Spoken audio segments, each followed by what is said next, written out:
Chapitre 1. Les premières pensées sombres. D'où viennent-elles vraiment? Les idées noires, ce genre de pensées qui nous pèsent et semblent envahir l'esprit, peuvent surgir petit à petit ou débarquer sans prévenir.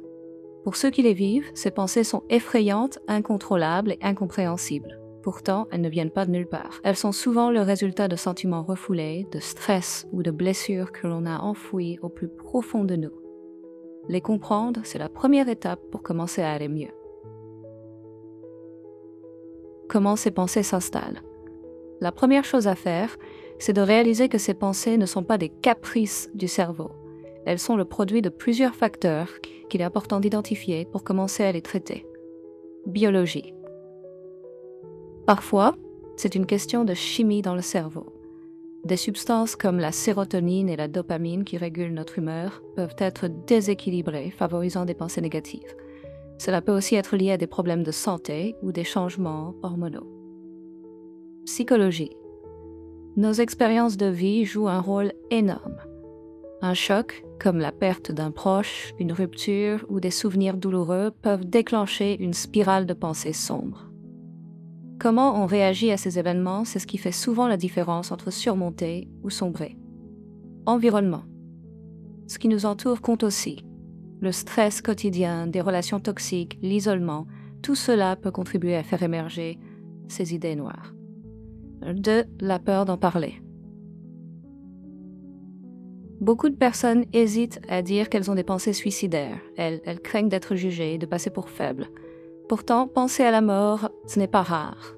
Beaucoup d'entre nous y ont déjà pensé, surtout en période de crise. Mais ne pas en parler, ça amplifie le problème.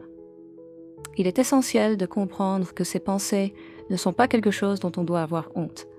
C'est une manière pour notre esprit de dire « ça ne va pas, j'ai besoin d'aide ». Outil pratique, le journal des pensées. Notez vos pensées dès qu'elles surgissent. Écrire permet de prendre du recul, de mettre les choses à plat et de voir d'où viennent réellement ces idées. Vous pouvez commencer par une question simple. Qu'est-ce qui a déclenché ces pensées aujourd'hui? Petit à petit, cela vous aidera à mieux comprendre ce qui se passe en vous. 3. Ne sous-estimez pas l'effet de l'accumulation. Ces pensées ne surgissent pas d'un coup. Elles s'accumulent au fil du temps, nourries par des petites frustrations, des échecs ou des douleurs que l'on n'a jamais vraiment traitées. À force, cela devient écrasant et on a l'impression de ne plus voir la sortie. Action. Parlez tôt. Agir tôt. Parfois, il suffit de parler à quelqu'un dès que vous commencez à ressentir ces pensées. N'attendez pas que les choses empirent. Partagez ce que vous ressentez, même si ça vous paraît pas si grave, peut vraiment aider à éviter que la situation ne se détériore. 4. Vous n'êtes pas vos pensées. Une des erreurs les plus courantes est de croire que vos pensées sombres définissent qui vous êtes. Ce n'est pas le cas. Avoir ces pensées ne signifie pas que vous êtes une mauvaise personne ou que vous êtes faible. Cela signifie simplement que vous traversez une période difficile.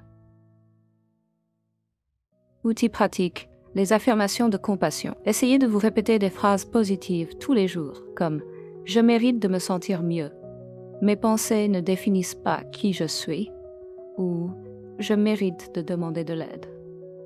Ça peut sembler simple, mais ces petites phrases peuvent vraiment aider à redonner de la force à votre esprit et à adoucir l'impact de ces pensées sombres.